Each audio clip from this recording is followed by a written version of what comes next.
Session is being recorded, so please be mindful of that. Welcome everybody to this info session on WeCU's new Humanities in Action program. Thank you guys all for joining. We are excited to have you guys join us today and to answer some of your questions, not only about WeCU, but about Humanities in Action. Oops. My name is Olivia Hagedorn, and I am a student support coordinator for WeCU Community Engaged Scholars. I'm accompanied by my colleague Erin, as well as David, who is representing top scholars here at UIUC, and I will let them introduce themselves. Hi all, I'm Erin Budesheim. I am also a student support coordinator and program coordinator with WeCU, and it's nice to see you all here. Hi everybody, my name is David Shug. I direct the National International Scholarships Program, assisting students applying for nationally competitive scholarships. And today I want to give you some advice after we hear about this amazing program on how you can fill out a stronger application for this award. Cool, thank you. Okay, so just a rough outline for today. I don't expect us to stay for the full hour, probably about 45 minutes if I had to guess, but today we're going to go over a little bit about what WeCU Community Engaged Scholars is. So for some of you guys who might not already be members, we're then going to talk a little bit about the Humanities in Action program, which is what we are excited to announce, as well as the eligibility requirements and application process. And then David is going to chime in with some tips and pointers for how you can best tailor your application and make yourself a very competitive applicant to this program. And then we're going to leave some time at the end for some questions that you guys might have. Okay, so I'm going to start with WeCU Community Engaged Scholars.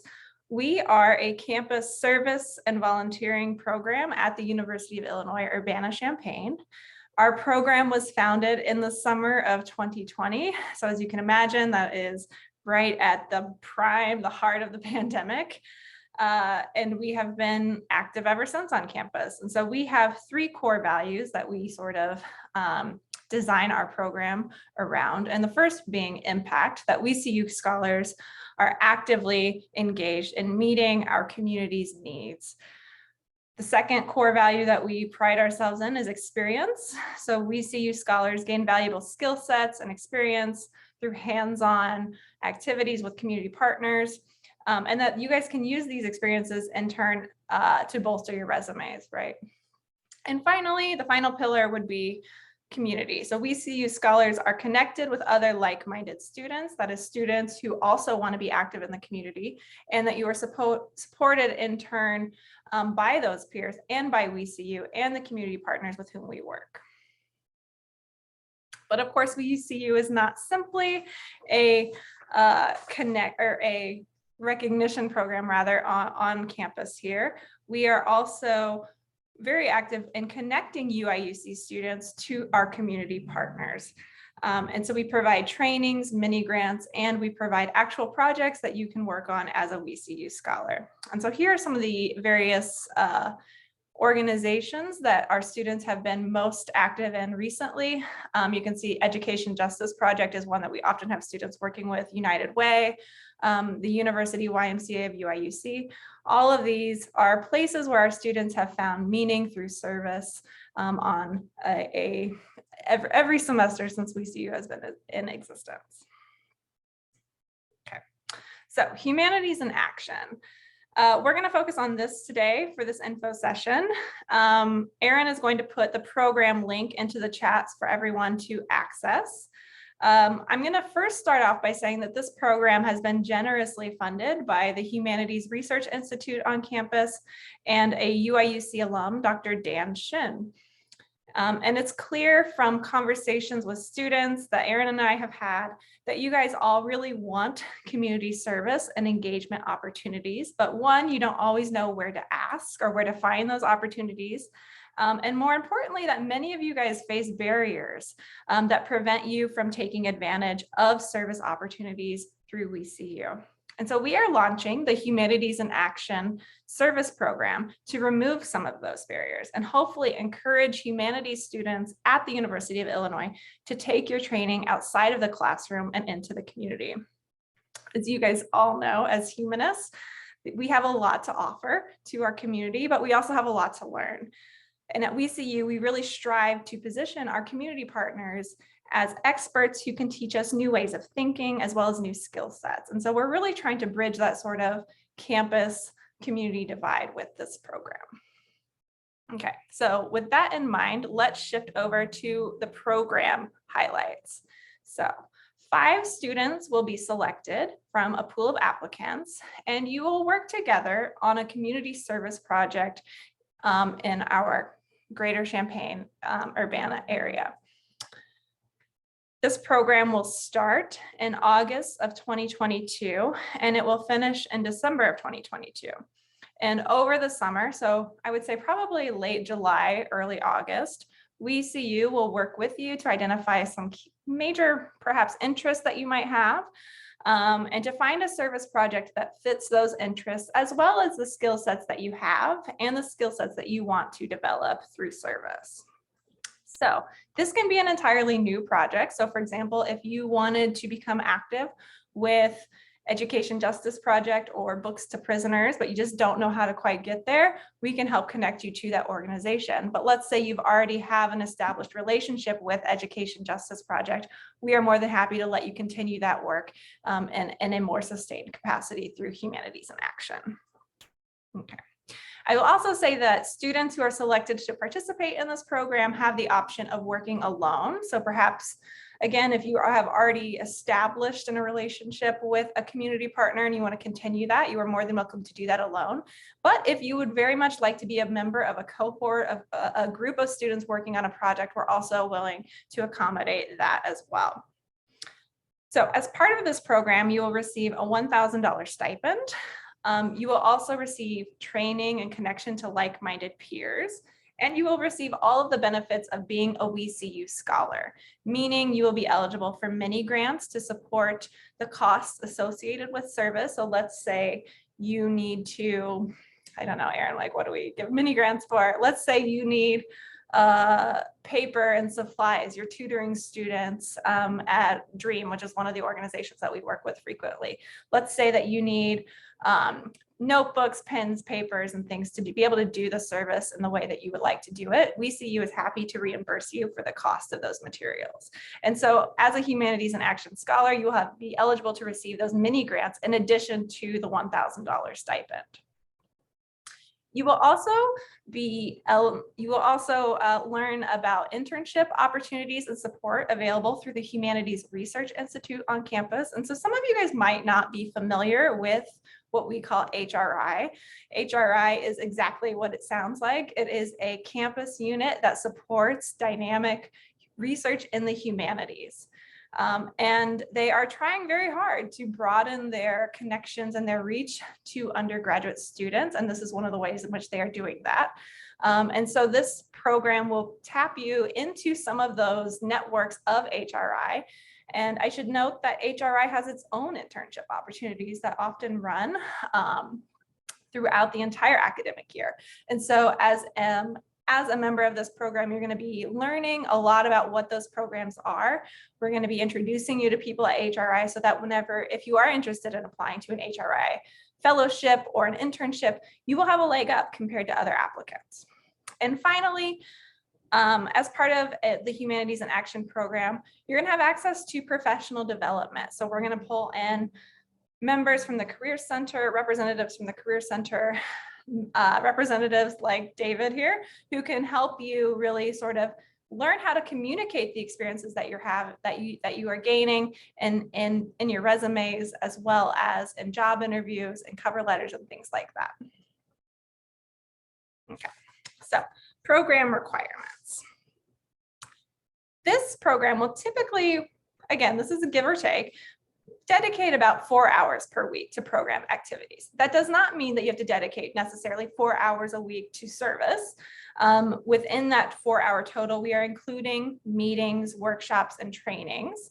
And so I will also say that, sometimes you might serve 2 hours a week, and then the next week you might serve 6 hours a week, right? Service is very much not something that you can easily plan out into your schedule. And so this is a rough estimate of about 4 hour per week time commitment on the part of Humanities in Action. We also ask that you attend group meetings, workshops, and trainings. Again, one of the points of this program is to really start to build a community of humanist scholars at UIUC who are interested in taking their skill sets and applying them outside of the classroom. Another requirement that we are asking of students is that you submit a final reflection at the end of fall 2022, so in December. Our wonderful program coordinator, Erin, has dedicated much of her time at WCU to developing service reflections and encouraging service reflection as an important part of your community engagement experience. And so we definitely want to tap into that and have you guys think about, what are the implications, what are the meanings that you're taking away from your time in service. And then the last requirement, which is not a big one, is to participate or join us for our recognition ceremony at the end of 2022-2023 calendar year. And so that will be held, I believe, in May of 2023. Okay, so eligibility. This program, Humanities in Action, as the name suggests, is for humanities undergraduate students at the University of Illinois Urbana-Champaign. In order to apply, you need to be in good academic standing. So that really depends. I think different departments and colleges have different requirements for what good academic standing is. I believe the very base minimum is a 2.0 GPA, if not a 2.5 GPA. Most programs, I think, have 2.5 GPA as the requirement for good academic standings. And of course, all applicants are welcome, but preference is given to students from underrepresented backgrounds. We've listed a few of these out here. Of course, this list is not all encompassing. However, it gives you a rough idea of the students who we would like to recruit into this program. I know the first question that I'm going to get is, what do you mean by the humanities? It's a very hard concept to wrap our head around. I will say that WCU and the Humanities Research Institute both have very broad definitions of what encompasses the humanities. And so I put a couple of general definitions here on the screen. The first being that humanities scholars try to understand the impact of systems, processes, and beliefs on human culture and society, whether that be past, present, or future. And humanists are interested in, of course, the human dimensions of any problems, ideas, and convictions, right? So if we think about the pandemic as a perfect example, right? That the pandemic, COVID-19 was not simply something that was the realm of scientists, right? But that there are human dimensions that need to be explored. It is a problem that humanities scholars can bring insight and critical thinking to. Some of the fields, again, this list is not all encompassing. This is a very general list of humanities majors or fields that we might describe as being humanities-based fields. And so, of course, all of the cultural studies and ethnic studies programs, such as AFAM studies, American Indian studies, Latino studies, cinema studies, all of those, of course, would count. And of course, more perhaps traditional majors such as English, history, languages, so French, Spanish, Portuguese, philosophy. I would also add art history to this list. And of course, this is not an all-encompassing list again. You might be a sociologist, and sociologists are very much interested in the human dimensions of the world around us, right? And so, of course, a sociologist would be included as a humanities scholar. The next question that I know I'm going to get is, I have a humanities minor, am I allowed to apply? And the short answer is yes. The long answer is, you need to answer a couple extra questions from us on the application form. And that question is, how has a humanities minor helped you comprehend and question the human dimensions of your major field? That's a really big question. So I'll give you an example. Let's say you are a psychology major and you have a minor in AFAM studies. You might approach this question, right? Again, thinking through, how has your minor in African American studies helped you understand how race, class, gender impact or influence the direction of psychological studies, right? something along those lines. So if you are a minor, yes, you are allowed to apply, but it can't simply be that you had the classes, right, to get that minor. You need to have the classes and apply those classes or show us that you are applying those classes in a way that is thinking about, again, the humanity, the human dimensions of the world around us. So the application process for Humanities in Action is very simple. Erin is going to put, if she hasn't already, going to put the link to our application form in the chat for everybody. It's a very simple application. We are asking for some basic demographic info. So of course, your name, your UIN, things like that, and a copy of your web academic history. I think the better phrase to call this is your unofficial transcript. We do not want you guys paying for your transcripts. We do not need an official transcript. What we are asking is that you go into, I believe it's called Enterprise or Apps, and you essentially download or you take a screenshot, right, of the classes that you've taken and your total GPA, your total earned GPA at UIUC. And again, this is simply to ensure that you are in good academic standing with the university. The longer part of the application is that we are asking you to answer 3 questions. And I will say that these can be answered in writing, or we are giving you the option to answer these questions with a brief video. So question 1 is, how will service and public engagement broaden your understanding of our community's needs? What do you hope to learn about the social, economic, political, and educational systems perpetuating those needs? So that's question 1. That's a big question. Question 2, how would this community engagement experience contribute to your learning, skills development, and career readiness at the University of Illinois? And then finally, we are asking you to comment briefly on how this program would enable you to participate in community engagement opportunities that may not otherwise be accessible to you. So again, getting at the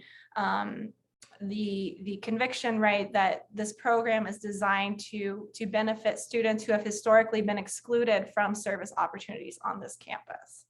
And so with that, I'm going to turn it over to David, who I believe is going to break down some of these questions for you guys and give you some insight into perhaps what we are looking for in our responses and how you can make a really powerful and effective statement through your applications. Great, those are big questions to unpack. So I'm going to hopefully help you do that a little bit. I'll back up just a slide for a second. Oops. There we go. One more back. There we go. So I'm half of our office. The other half, Nicole. So if you think this David guy's crazy, good news. There's a nice person to talk to in the office who's super intelligent and can help you a lot with applications. A little bit more background. So I've spent the last 20 years at Illinois assisting students in applying for nationally competitive scholarships. There are some great fits for some awards. Certainly a humanities scholar who's interested in serving the community. We work with students who are applying for Truman scholarships. They get $30,000 to go to graduate school to help them in a career in public service, right? Making the world a better place. There's a lot of full ride graduate study scholarships, Rhodes scholarships. They're looking at investing in people who are going to, again, make the world a better place, right? So let's take a look at what scholarships want, whether we're talking about a Rhodes Scholarship, a Truman Scholarship, Humanities in Action Award. Scholarships are looking at you as a student as a good investment, right? If they give you $1,000 for the semester to go and do some good things, what do they get out of it? What does the community get out of it? So it's more than just, oh, I could use $1,000 because I'll eat some nicer dinners. Not a good reason to give you the money, right? But, oh, I want to use this because it's going to help me do these other things in my life and I'll make some sort of bigger impact. That's a great investment. So think about yourself as an investment. Scholarships are interested in supporting future leaders, right? They're not really about, oh, we're going to fund a bunch of followers. The world needs followers too, but they want to fund the people who are going to be on the cutting edge and the leading edge and leading the charge, because I'm an optimistic person, but there's some problems in the world, right? What are the problems you want to be working on? How can you start or how can you continue doing that? How is this scholarship going to help you do that? Again, what a great investment. And the bottom point there, why they want people who are going to be supporting, helping to make the changes in the world that need to be made right now. So let's take a look at these individual questions. So the first one, I read this, I'm like, oh, there's a lot going on here, right? So I tried to break it down to a couple pieces. So they first ask, how is this going to broaden your understanding of our community's needs? So I thought the key word in there is broaden. They're not, if I was going to be giving the scholarship, I want to know that I'm going to give it to somebody who's already started working on this in some shape or form. So I want to find out first, what do you already know about our community? Well, what have you been involved in? What's been your engagement so far? Because that's going to show me that you're probably the type of person who's going to use this to do good things with it, and you're not just doing this for the $1,000 in the line of the resume, because you've already been engaged in some way. So letting us know what you've been already involved in. You also don't know everything, right? What do you want to learn? Well, I've been working in this thing. I'm interested in working with this other organization because I haven't seen this yet. I'd like to get more in depth. I've been with this organization, and this is going to provide me an opportunity to spend more time with them so I can learn some things further. Again, that investment piece.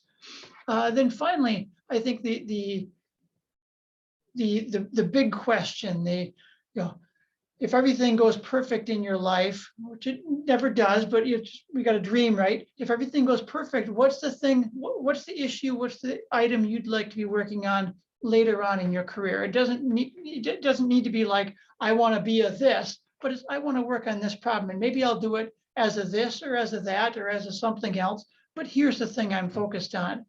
And there should be a tie between what that big dream is and what this scholarship is going to do. So this scholarship is going to be a stepping stone towards you reaching that big goal. Again, a great reason to invest in you, because I have this big thing that's important in the world. This scholarship is going to help me get there. Here's the way I've started getting there, right? We're seeing you on this upward trajectory. So that's kind of the first question summary. Then we get to question number 2. I'll be a little honest. There's a little bit of redundancy I see between the first question and the second question. Good news about this, you saw the first question they gave you, I think it was like 500 words. This one you get 300 words. Like, oh, well, man, I get this great idea. I can't quite fit it in here. Yeah, some of those things, you put it in either essay. What's most important is that the committee sees that you're the kind of person that they're looking for. So don't get too caught up in like, oh, does it belong here or there? It probably could go in either space. Where does it fit the best? But I think the take-home message on the second one is, how are you going to be different at the end of this award, right? Again, this is going to show the growth that you've had. Here's the thing that I don't know, and here's how I want to gain that. Here's how it's going to be helping me to follow that big dream. And what have you been doing in the past that shows that you're going to be doing good things here? My little thing, story, cell, specific example. So this question is not a strictly theoretical response. I think that the world needs to have more people who are engaged in this issue. This issue is very important because there's 30 million statistics about why and all this stuff. I'm like, yeah, but what is your part in it, right? How have you been involved and how have you been grasping with this? Don't just say, I've been caring about this issue for a long time. No, show me that you have, and tell me the story about the person that you met or this encounter that you had. That's going to be memorable for your committee who's reviewing it. And then we get question number 3. And this is the, how am I, why should you invest in me? What's the extra added bonus that I might provide? If I didn't get this funding, I might not be able to do these great things. Or, oh, look at how far I've come, right? Again, showing this trajectory. I'm a person who's worthy of investment because I wasn't given very much, and now I have a lot more. I've been given a lot, and I've done a lot with it. right? And you give me more and I can do more with it. The caveats here, I would not spend a bunch of time thinking about all the other applicants and saying, you should pick me because I'm smarter than everybody else. You can say, you can pick me because I work really hard in my classes and I've learned these things and I want to find a way to apply them. Great. You can pick me because I have this personal experience that whatever, great. But don't, when you toss in a better than or anything that's going to talk about somebody else, leave that to the committee. Just tell them about you. And the last part, the why root for you, that's kind of a bonus factor. At the end of the day, review committee is going to read 20, 30, 15, 7, I don't know, they're going to a certain number of applications. And yours needs to stand out. You're the, oh, I liked her. She's the one who blank. Okay, what's your blank, right? Why? Through the stories that you tell in your application and where you want to go and where you've started and who you'd like to become, what is that thing that they're going to remember? Oh yeah, I liked her. Let's make her one of the 5 scholars. All right, some general advice. And by the way, I'm talking about the things that I'm sharing here, applicable very much to this scholarship application, also applicable to most scholarship applications that you're going to be putting together. So you want to show, don't tell. I am smart is not the same as an honors student.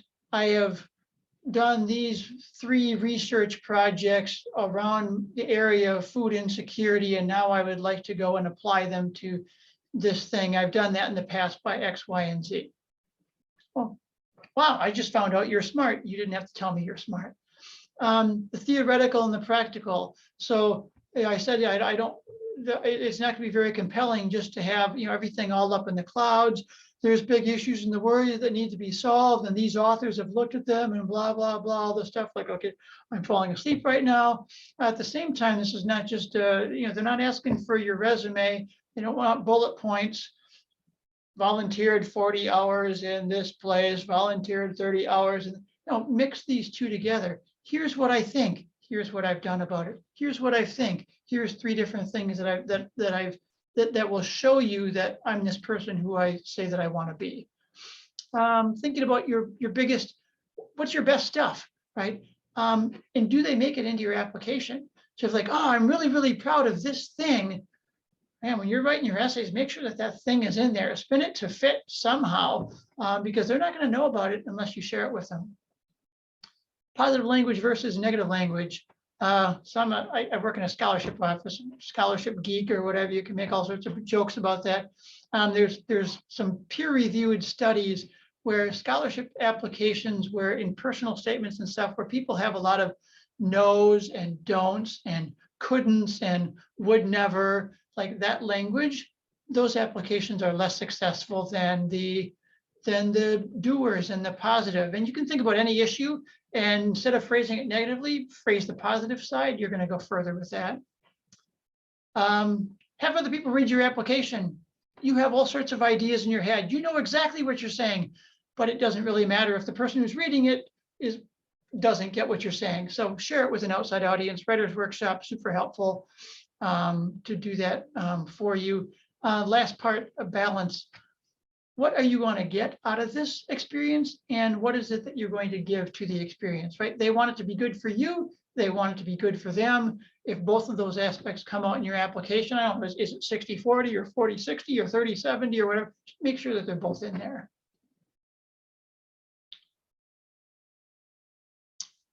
Finally, so I work with students applying for nationally competitive scholarships. If it was only for the students who won the award, I would have kind of a sad job because most of the students don't win the award.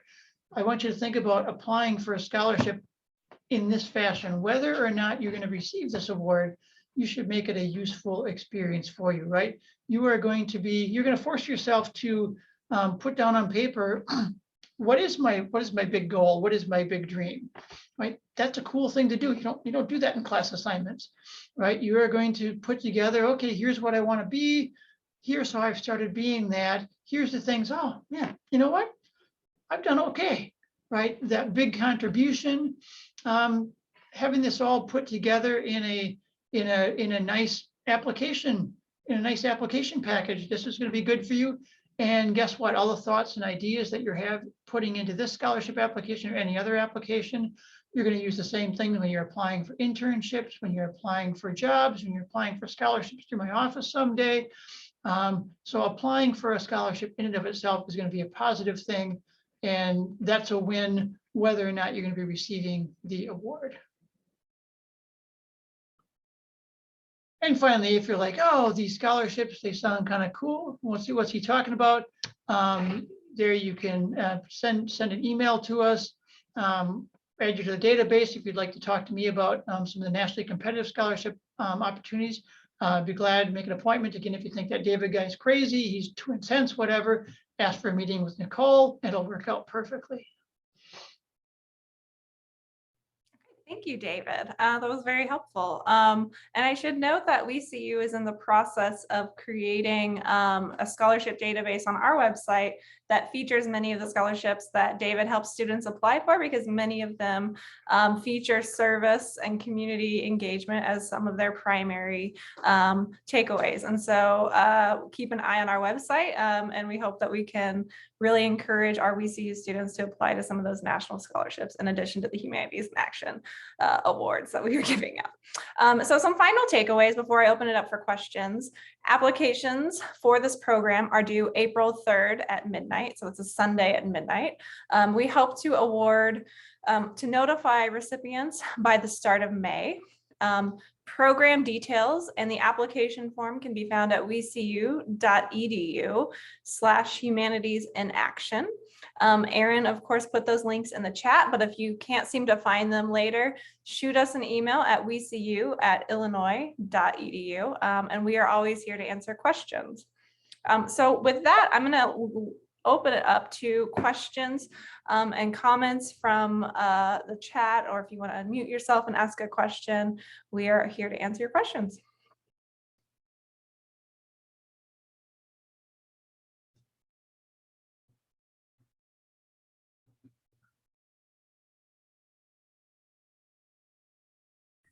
Hi, yeah, I have a quick question. I joined a little bit late, so I'm not sure if you guys already touched on this, but this is open to any majors, or is it just for humanity majors? Because I actually am not a humanity major or minor.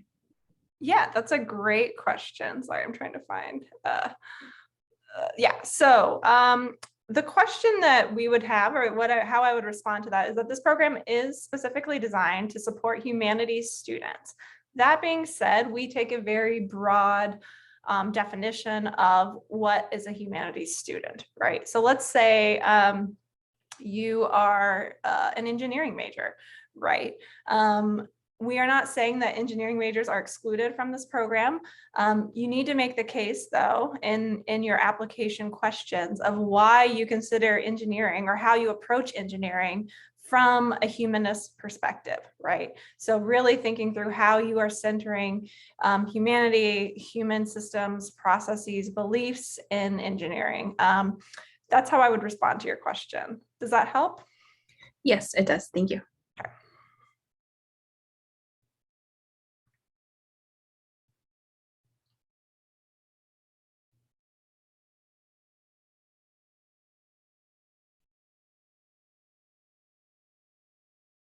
Okay, if there are no additional questions, Erin, do you have any questions you want to raise or comments? Okay, well, with that, we will stay here online for the next couple minutes in case anyone wants to ask any questions privately. Again, you can shoot us an email at wcu@illinois.edu if you have any additional questions or concerns, or if you simply lose the link to the Humanities in Action program. Applications are due on April 3rd. Thank you, Erin. Applications are due on April 3rd at midnight. And we look forward to reading some of what you guys have to say. So thank you so much for joining us. This was a pleasure. Thank you.